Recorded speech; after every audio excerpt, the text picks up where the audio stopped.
My name is Dr. Tracy Fanara, research scientist and environmental engineer.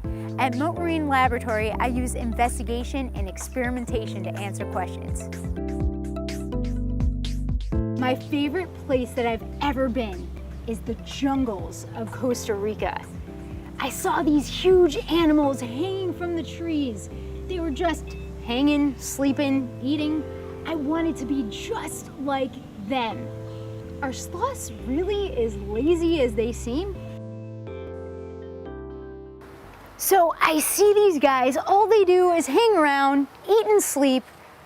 They live the life. But the question is, are they really as lazy as they appear? Yes and no. So they do spend about 18 to 20 hours a day asleep, rough life being a sloth, but everything they eat takes a whole month to digest. Whoa. So they don't have the energy needed to move quickly for long periods of time or long distances. So really they're just being smart and conserving all that energy, kind of just hanging out all day.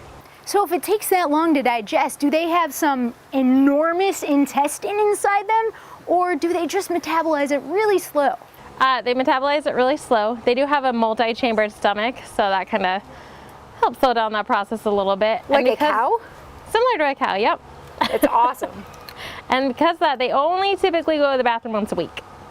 And when they do that, they lose 30% of their body weight every time they go to the bathroom. That would be incredible. That'd be great, right? That would save so much time. This is the only time they're going to come down to the ground. So they're going to come down, go to the bathroom, and then they're going to go to a different tree. And everything else is up in the trees. Entire lives are upside down except for when they're going to the bathroom. That's crazy. Why do they lay upside down? Well, I see that they have evolved to be pretty much hangers. Look at that. Even the shape and the structure looks like a hanger. Yep, exactly. So like you said, they've evolved to have that upside down lifestyle, live up in the trees. Because they don't move very quickly, it also kind of helps keep them away from predators, although their biggest predator is actually up in the trees with them. What is their biggest predator? You have any ideas? No. Well, let me think. In a tree, and it's a python? It's not a python. I don't even know if pythons are in trees. So it's actually an eagle. So it's a harpy eagle. And they'll snatch these guys straight from the treetops. This big? Mm-hmm. An eagle? Yep. And Guy is about average. So he's about 18 to 20 pounds high, which is full grown, and the eagles will swoop. One's about Guy's size straight from those trees. The most amazing part of this is that I see them eating vegetables, and I hear that they eat a lot of leaves that take a long time for digestion.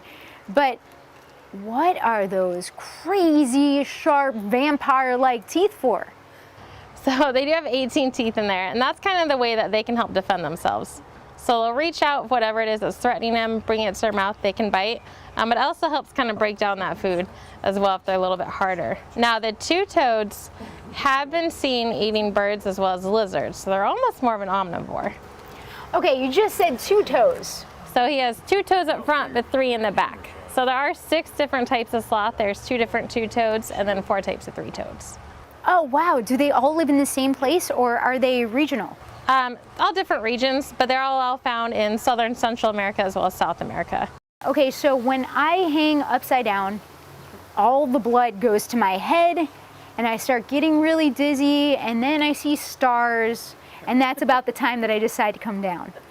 How are they able to do this? So everything about them is adapted for their upside down lifestyle.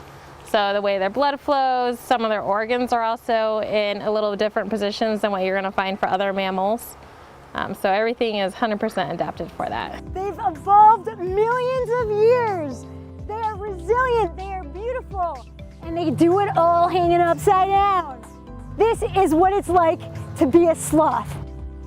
I'm getting dizzy.